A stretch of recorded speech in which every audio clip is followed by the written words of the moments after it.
l'étranger. En revanche, les terroristes, même les frères Kouachi, se sont placés sous une bannière, sous les couleurs d'un groupe djihadiste très connu, AQPA, Al-Qaïda, dans la péninsule arabique. C'est en fait Al-Qaïda au Yémen, d'ailleurs c'est le mot de Yémen qu'ils ont prononcé, et pas l'État islamique, pas Daesh, qui œuvre, comme vous le savez, en Syrie et en Irak.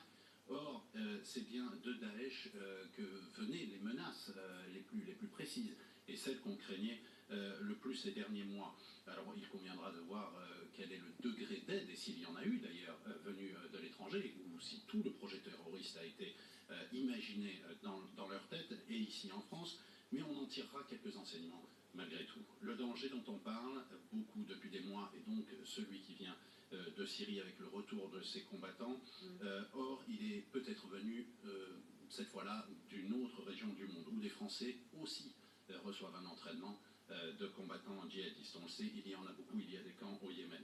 Il y a deuxièmement une concurrence entre ces groupes, entre AQPA, l'État islamique, peut-être AQMI, ou ce qu'il en reste au Sahel, peut-être les talibans qui ont fait parler d'eux il y a encore